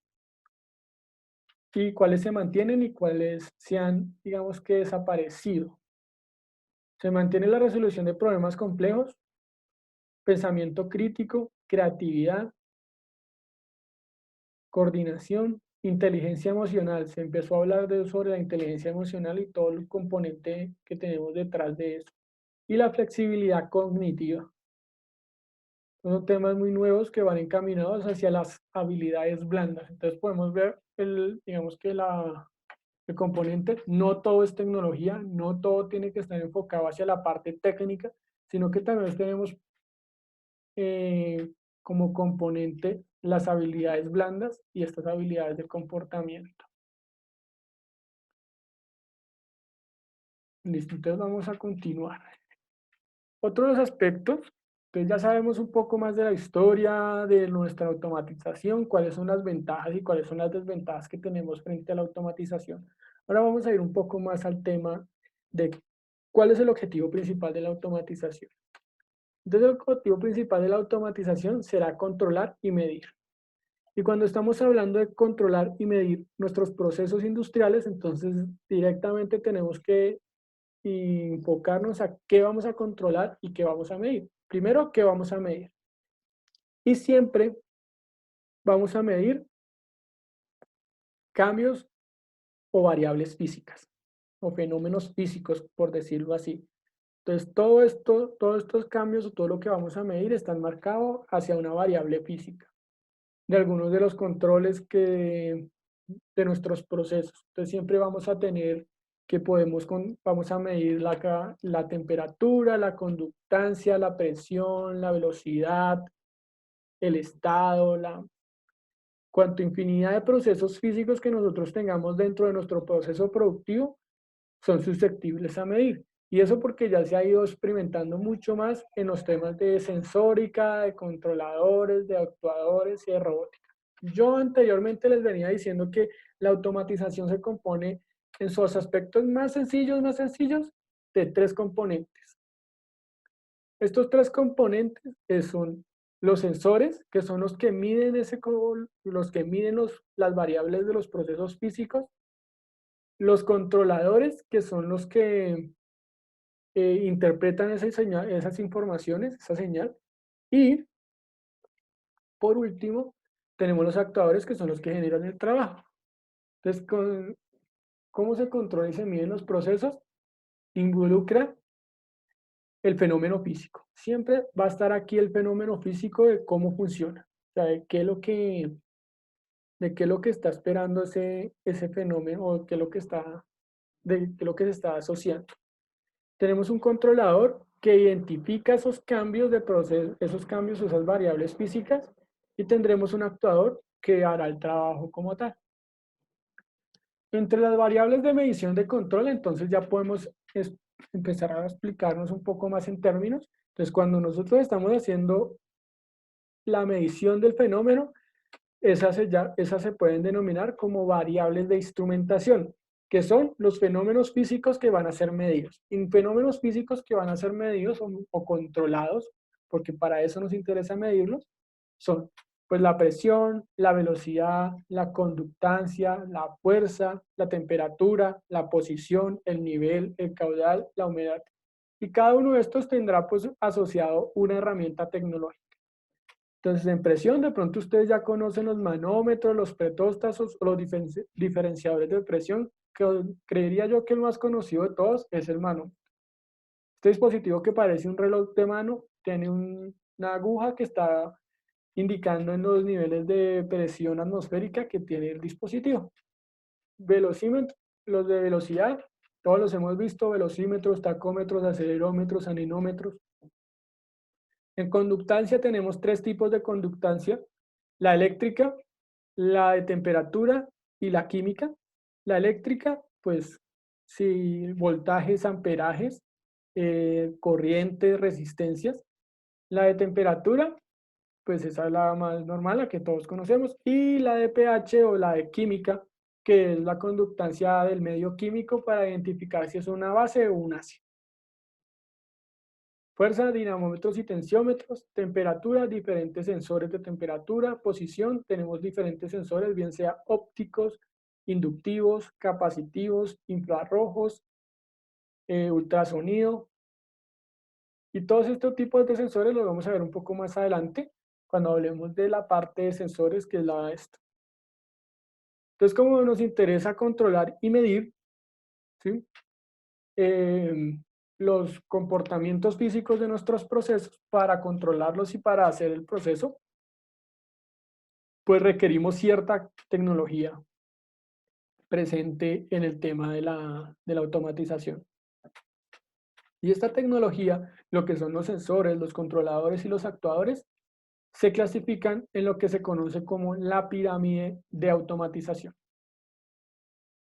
Y la pirámide de automatización, no sé si se alcance a ver, bueno, aquí voy a mostrarles un poco más el dibujito. La pirámide de automatización está compuesta, en su forma más tradicional y sencilla, por 5 peldaños. Como les digo, todo esto, como se está construyendo hasta ahora y se está analizando hasta el momento, pues cada autor o cada universidad o cada ente investigador va proponiendo algo diferente y va anudándole a los conocimientos que ya están. Esta que les trae aquí es la caracterización de la pirámide de automatización, que se encuentra de manera más generalizada. Sin embargo, pues ya hay algunas otras pirámides de información que dividen algunos componentes, que los ponen en otro lado, que generan ya otros peldaños, 6, 7, 8, eso dependiendo de cada uno de los autores. Pero en formas generales, lo que nos interesa conocer se cubre con estos 5 peldaños, y estos 5 peldaños representan los niveles de, tanto el nivel de automatización que se tiene en la empresa, como los niveles de tecnología que se requieren frente a la automatización. Entonces podemos decir que una empresa es de alta automatización cuando tiene todos los 5 niveles de la automatización o los 5 peldaños. Para comenzar, en la base de la pirámide, tenemos la red de campo, instrumentación. Y la instrumentación sí o sí está ligada a la parte de medición. Ahí tenemos dos componentes que he venido mencionando bastante: sensores y actuadores. Por un lado, los sensores, que son los dispositivos informáticos o máquinas o dispositivos herramientas que interpretan la variable física, la traducen y la transmiten a otro medio para ser controlada. Entonces, estos aquí, si hacemos la analogía con el cuerpo humano, entonces aquí en la red de campo tenemos nuestros sentidos. Entonces, los sentidos son los sensores. Entonces, sentido del tacto, el sentido del oído, la vista y pues algunos otros sentidos que podamos asemejar ahí. Entonces, ahí ya tenemos cómo está interpretando la máquina o la automatización completa, cómo está interpretando sus variables, cómo está identificando ese medio físico. Pero aquí abajo también está algo que son los actuadores, y los actuadores son los que hacen el trabajo físico, son los que hacen la transformación de ese medio, de esa materia prima. Entonces, en esos actuadores encontramos los motores, las bombillas, los cilindros, y demás dispositivos o herramientas tecnológicas que permitan hacer transformación de materia prima. Entonces, un actuador puede ser la boquilla de soldadura de un brazo robótico. Un actuador puede ser el motor que permite que una banda transportadora ande. Un actuador puede ser un semáforo o una bombilla que nos esté indicando un cambio. En últimas, un actuador será la salida de nuestro sistema. Entonces, ya entrando un poco en temas para que se vayan acordando, en la red de campo, los sensores serán nuestras entradas, nuestras señales de entrada. Y las salidas serán nuestros actuadores, quien realiza el trabajo. Una vez tenemos estos dos componentes, que estos dos componentes son los más básicos, subimos el segundo peldaño de la automatización. Hasta el momento no hay automatización. Entonces tenemos sensores y tenemos control y tenemos actuadores, pero no están haciendo nada. ¿Por qué no están haciendo nada? Porque no hemos subido el segundo peldaño. Y el segundo peldaño es la red de control. Y aquí es donde ya empieza a manejarse o empieza a tornarse automatización. Entonces ahí ya podemos decir, tenemos una automatización muy sencilla. Y en los temas de control, entonces tenemos los sistemas DSE, sistemas de control distribuido, tenemos los PLC, con controladores lógicos programables, y tenemos los microcontroladores que toman esas señales de entrada, esos sensores, esas variaciones esas variaciones que estaban ahí abajo, y las convierten en lista de tareas o en actividades que los actuadores tienen que realizar. Entonces, hasta aquí, en estos dos peldaños, consideramos el aspecto táctico de nuestra operación de las producciones. Es el hacer. Entonces, es aquí en la parte de control donde monitoreamos las variables que estamos controlando, es decir, cuánta temperatura está en mi proceso, qué velocidad tiene mi proceso, la posición de mi producto y demás, y demás aspectos físicos que nos desee controlar. Y le estamos diciendo a esos controladores qué tienen que hacer de acuerdo a esas señales que están ahí. El tercer peldaño de nuestra pirámide de automatización, entonces, nos lleva ya hacia la parte de planeación. Y esta parte de la parte de planeación o la parte estratégica, entonces estamos aquí en la mitad, la del peldaño como de la mitad, que es la red de supervisión. En esta parte de supervisión, entonces nos interesan dos aspectos, la SCADA y el HMI. SCADA, control y adquisición de datos, pues, de supervisión, control y adquisición de datos, son lo que define esas siglas. Y el de HMI, que es la interfaz hombre-máquina. Entonces, en el SCADA, la supervisión, control y adquisición de datos, toma toda la información de ese controlador que le estaba llegando, entradas, salidas y todo eso, todas las entradas y las salidas, las toma y las convierte en información que nosotros, o digamos el conocedor del proceso, la logre interpretar de manera coherente. Es decir, que diga, si esta información, si la temperatura aumenta a ciertos grados, entonces yo tengo que hacer una tarea en específico. Para eso se hace la supervisión y control de la adquisición de datos directamente desde los sistemas SCADA. Es decir, ya no se hace de manera manual, sino se hace por medio de un sistema SCADA. Y el de HMI, pues que tenga una interfaz hombre-máquina que nos permita hacer la visualización de esos componentes que estamos controlando. Esa es la tercera línea de la automatización. Si se continúa subiendo, entonces ya nos quedan los últimos dos aspectos, que son las partes más estratégicas del tema. Entonces, uno es la red de operaciones MES, que es el de la parte planeación de la producción. Aquí en esta parte de las redes de operaciones MES, toda esa información que se recogió en el sistema SCADA se traduce en planeación de la producción. Es decir que dependiendo de las características que recogió de control, pues yo puedo hacer mi planeación. Cuándo envío mi orden de producción, cuánto producto tengo que enviar, cuánto tengo en mantenimiento y todas las condiciones de operaciones y de gestiones que se hacen detrás de un proceso de planeación de producción.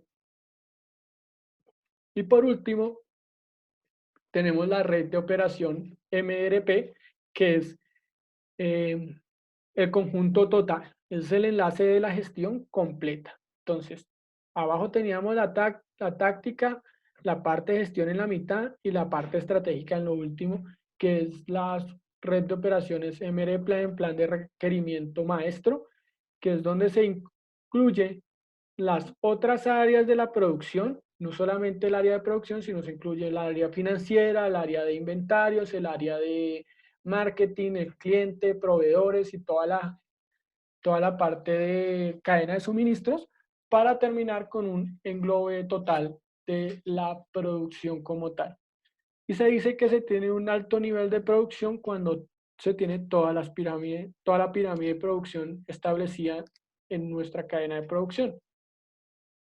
Esto también nos implica que a medida que vaya aumentando el grado de automatización, va aumentando el costo de implementación. Mientras los temas de red de control y supervisión de adquisición de datos, digamos la parte táctica, los primeros dos escalones, son asequibles de manera económica, las otras partes se componen por software. Entonces podemos hacer la analogía aquí. Las dos primeras partes casi que son hardware, son la parte física que tenemos de nuestro componente. Pero la parte superior de la pirámide son hardware, son software que hacen la gestión.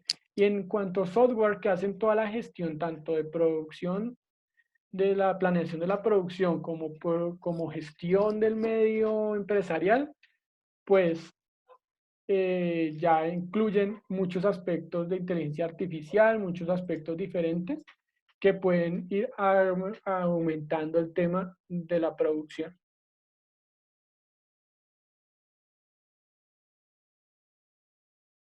Bueno, pues hacen una pregunta aquí. Para esta pirámide, ¿existen modelos de madurez en las empresas que la implementan? Sí, pues está como tal modelos de madurez, así que se establezcan directamente desde la academia. No se habla mucho, sin embargo, en la industria sí se contempla que hay niveles de apropiación tecnológica frente a la estrategia de automatización. Es decir, que uno no tiene por qué tener toda la empresa automatizada. Entonces puede generar ciertos grados de automatización frente a sus procesos e ir llevando a su empresa a niveles que se necesitan. Entonces uno puede tener una automatización desde con las dos primeras o con las tres primeras escalones y solamente una o dos sesiones con este tema de red de operaciones MES o con el tema de red de MRP.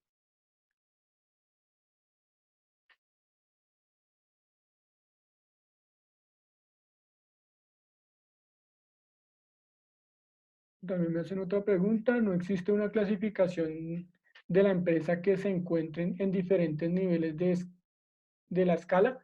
No, no existe una diferenciación como tal que clasifique las empresas en los diferentes niveles de apropiación tecnológica frente a la automatización. Esta pirámide de automatización se concibió con el hecho de poder catalogar la tecnología que se estaba desarrollando o que se está desarrollando. Entonces, el tema de automatización es tan grande y constantemente se va aumentando sus apropiaciones, entonces se genera esta pirámide o esta clasificación, entre comillas, para especificar cada una de las áreas. Entonces, tenemos 5 niveles o 5 áreas donde diferentes mecanismos, diferentes procesos académicos pueden incluir. Yo ya iba un poco más a ese tema, entonces nosotros como ingenieros industriales o ingenieros de producción estamos muy enfocados hacia las últimas partes de la automatización, desde la parte de red de supervisión hasta la red de operativa. Porque para esto estudiamos, o sea, para hacer supervisión, para hacer planeación de los procesos y para hacer operaciones, para planificar toda la operación de la empresa, es lo que nosotros estamos llamados a hacer en una industria. Y tal vez un poco del tema de la diferenciación de la red de campo y la red de control no nos atañe mucho o no nos interesa, y eso le interesaría más a un tema de un ingeniero mecatrónico, un ingeniero electrónico o mecánico. Entonces, estas diferenciaciones de la tecnología que se hacen frente a la automatización se generó para tener la diferenciación entre los niveles de apropiación tecnológica que se pueden dar en la empresa y los niveles o las áreas de conocimiento que deben involucrarse dentro de este proceso. Entonces, en las primeras áreas tenemos un nivel muy básico de la automatización, casi que no es tan inteligente como lo esperaríamos. Y si nosotros queremos apropiar esa tecnología frente a nuestra empresa, pues en esos primeros momentos vamos a requerir un ingeniero mecatrónico o un ingeniero electrónico o mecánico, que es el que haga las apropiaciones de red y que haga las apropiaciones de adquisición de datos. Pero si ya queremos ir a la otra parte de red de supervisión, operaciones y MRP, pues necesitamos otros componentes. Entonces, por ejemplo, aquí en la red de supervisión necesitaremos a un ingeniero industrial o de producción sumado a a un desarrollador de software. Entonces, un ingeniero de producción que me diga qué me interesa a mí recopilar de la producción y el desarrollador de software que sea el que se encarga de hacer la parte de software que genere esas visualizaciones. Y en las últimas, digamos que en la de producción, sí o sí necesitamos un ingeniero de producción que nos informe qué sería bueno, qué sería interesante tener ahí en la parte de planeación. Es decir, el ingeniero de producción o industrial ingresan en este momento, en vez de hacer la planeación de forma normal como la venía haciendo, hacer una programación, una planeación de forma programable en una máquina, en un software que genere las diferentes desviaciones. Y en la parte de MRP, pues está en toda la parte empresarial, de gestión, gerencial que tenemos ahí como tal. No sé si eso responda a las preguntas que hicieron los compañeros en el chat.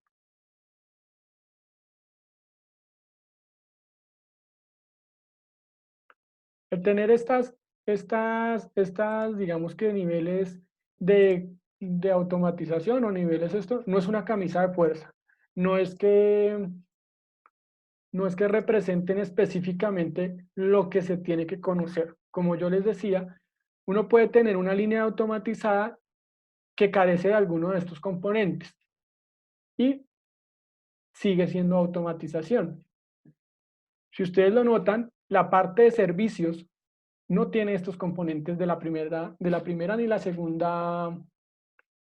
de la segunda componente automatización. Y la parte de servicios, tal vez en la primera sesión me preguntaban sobre el BMS, sí, creo que era sobre los sistemas de negocios autogestionados o los sistemas de negocios automatizados, que hacen parte de la tercera pirámide o de la tercera nivel de automatización hacia arriba, porque sus apreciaciones tecnológicas están aquí ubicadas en estos aspectos.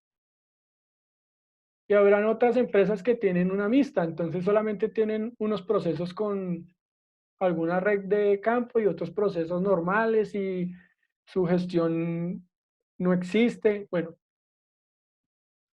eso depende mucho de las industrias, pero esta pirámide es más a modo de contextualización, como de informativa, porque no es una camisa de fuerza o no es una clasificación que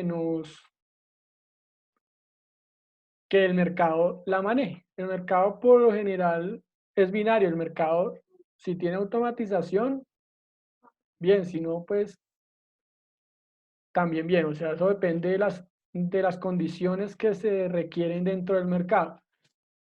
Y esto solamente se genera como una forma, una visualización que se tiene para las diferentes apropiaciones de la ingeniería. Y lo mismo que yo les decía, dependiendo del autor, pues entonces vienen algunos componentes de tema de que le van agregando nuevas tecnologías a este tema. Entonces esto funciona como una diferenciación entre lo que es hardware y lo que es software.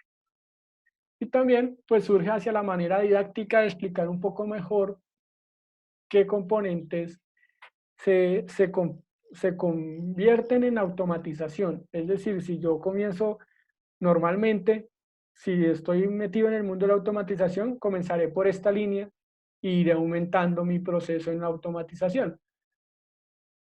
Si soy de servicios, pues me interesará más el tema de la adquisición de datos y la planeación y la gestión, entonces comenzaré por aquí, por el tercer peldaño, pero iré subiendo hacia ese tema de la gestión.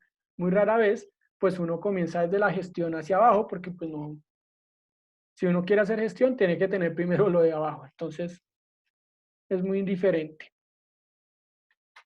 Y listo, muchachos. Ya nos quedan 10 minutos, me gustaría escucharlos a ustedes para no seguir aquí hablando solo. Y la próxima clase vamos a comenzar con la red de campo. En la red de campo vamos a ver lo que son los actuadores, los sensores y los actuadores.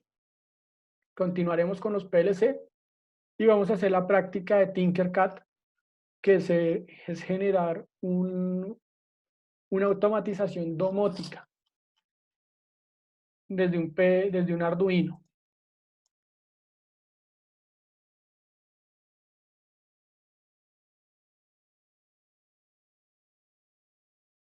Bueno, ¿qué es lo mínimo que se debe saber de electrónica? Bueno, realmente yo no sé mucho de electrónica. Y aún así, pues, he logrado hacer algunos proyectos muy interesantes frente a este tema.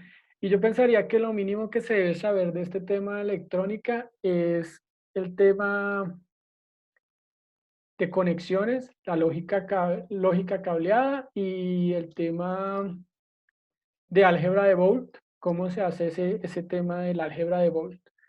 Aquí en el curso pues no la podemos tocar, eso ya es un tema muy específico del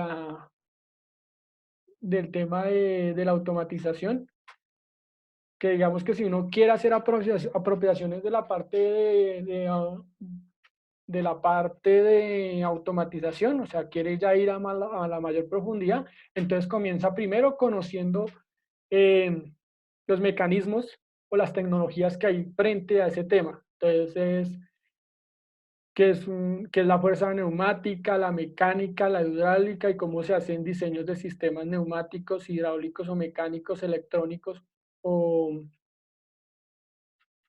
o eléctricos. Y algo sí importante aquí en este tema es saber hacer las conexiones eléctricas. El tema de que es una conexión en paralelo, que es una conexión en serie, cómo se hace un circuito de relé, cómo se hace un circuito cómo se hace un circuito de encendido, un circuito de arranque, qué es, qué es potencia, qué es tierra, cuáles son las señales, porque esto es lo que vamos a conectar. Voy a abrirles aquí Tinkercad y de pronto me es más fácil explicarles con el Tinkercad. Cómo funcionan los sistemas de control, digamos que microcontroladores.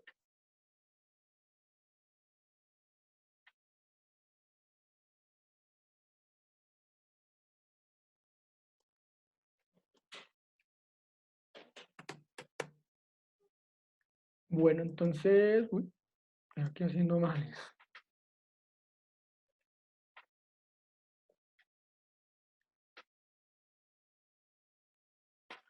Entonces, uno de los, digamos que los componentes que deberíamos conocer desde la parte electrónica son componentes muy básicos, la electrónica muy básica que tenemos ahí. ¿Qué es esto? Posiblemente, ¿qué es un microprocesador? ¿Qué es un microcontrolador? ¿Cuáles son los periféricos de un microcontrolador? ¿Cómo se conecta un microcontrolador cuando estamos hablando de voltajes, cuando estamos hablando de potencia, que es un relé? ¿Cómo se hace la desviación de variación de voltajes entre los relés y los diferentes dispositivos? Aquí les estoy mostrando un dispositivo de encendido de un calefactor en una casa. Tengo un relé que me sube la corriente eléctrica a 125 voltios. Este microcontrolador Arduino trabaja a 5 voltios. Tengo un sensor de temperatura que va a ser el medio de control y tengo una fuente eléctrica que me va a subir este valor de 5 voltios a 125 voltios. Este relé funciona como un interruptor que va a pasar la energía de 5 a 25 voltios. Si yo le doy a iniciar y lo pongo a simular, cuando baja mucho la temperatura va a prender el calefactor, cuando vuelve a aumentar la temperatura va a aumentar el calefactor. Entonces, desde la parte electrónica, lo que nos interesaría conocer es cómo funcionan estos sistemas. ¿Qué tienen? Que es un procesador, que es, que es la CPU de estos sistemas, cuáles son los periféricos, que es una entrada análoga, que es una entrada digital, cómo se hacen las conexiones de los diferentes componentes eléctricos frente a, frente a los sistemas de controladores. Pero como les digo, este aspecto hace, muy, hace, muy, hace parte de, de la ingeniería mecatrónica, de la ingeniería electrónica, de ese tema. Ya si uno le interesa conocer sobre el diseño, pues puede ir empezando a incursionar en este tema. Por ejemplo, en las industrias uno no tiene mucho, digamos que mucho trabajo con estos temas porque la máquina ya viene prediseñada o diseñada y pues no es el deber ser de que nosotros estemos cableando o estemos verificando algunos componentes de la máquina porque nos carecemos de algunas habilidades técnicas frente a este componente.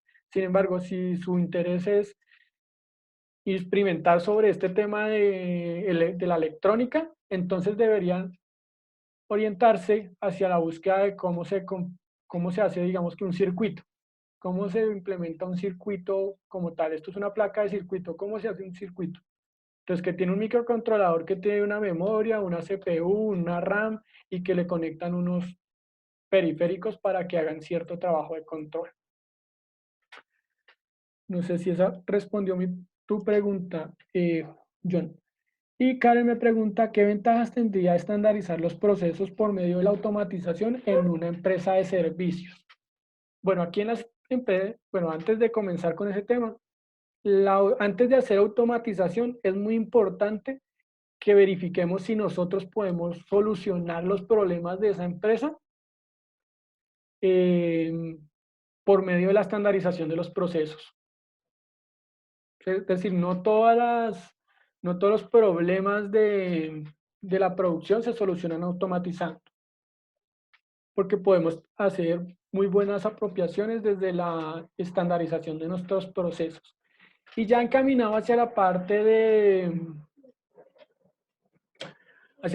servicios, aquí el tema de la automatización es un poco más complejo. Porque ya no estamos hablando de una producción de componentes físicos, sino estamos hablando de la interacción directa con nuestros clientes. ¿Qué se suele hacer en el tema de servicios en cuanto a automatización y estandarización de los procesos de automatización? Es generar mecanismos de software que eviten hacer las tareas repetitivas como formularios, pagos, temas de lista de chequeos, temas de bases de datos, todo este tema de componentes ahí. En la actualidad, estandarizar los procesos de servicio se ha enfocado hacia la parte de máquinas virtuales para contestar llamadas y hacer preguntas.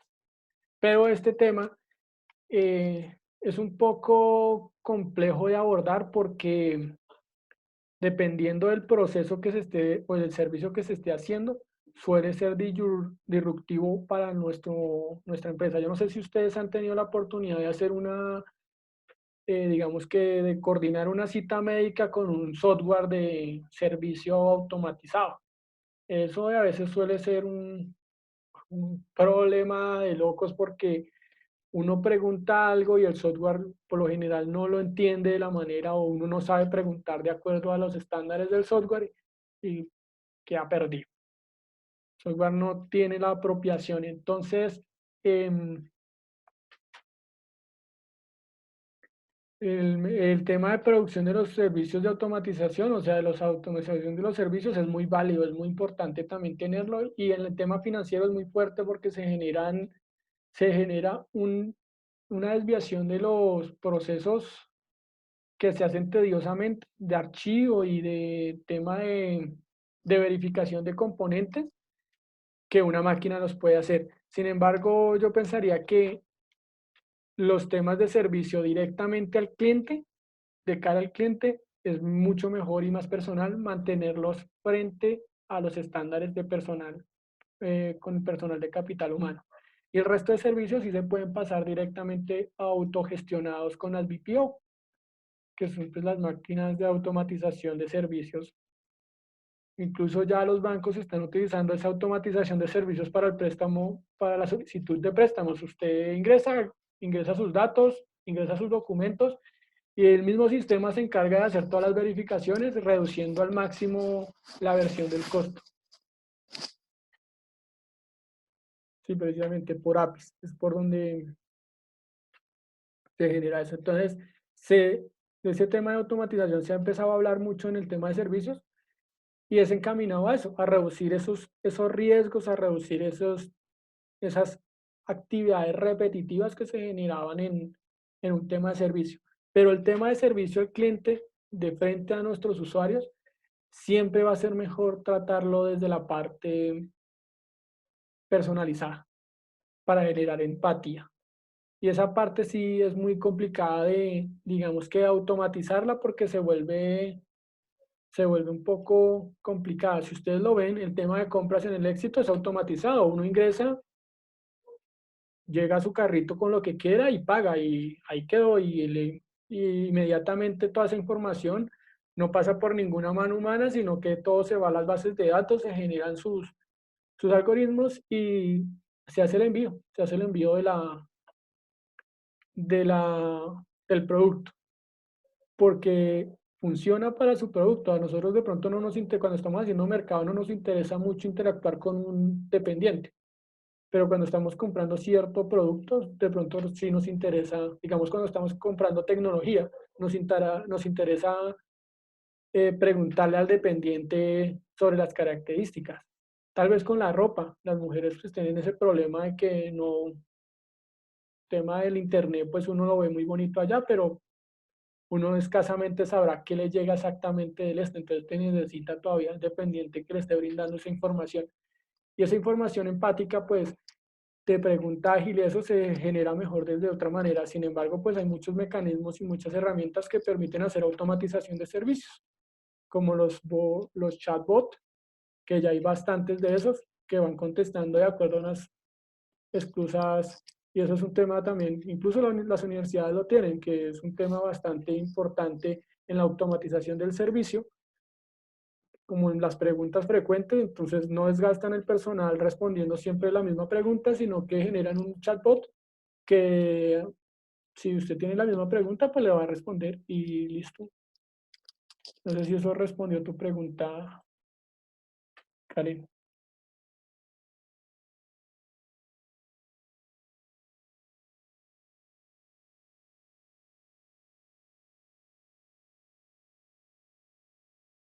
Listo, muchachos. Entonces ya son las 4. Vamos a dejar así por el momento. Los espero el día sábado.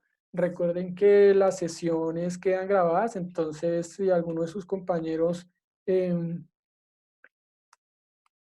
no pudo participar el día de hoy y requiere pues verla, pues están ahí en el Classroom. Y cualquier comentario o duda que tengan alrededor de los componentes que se van a ir trabajando, pues lo pueden dejar también en el Classroom o o en los números de contacto que les he dejado en los correos. Entonces, muchas gracias por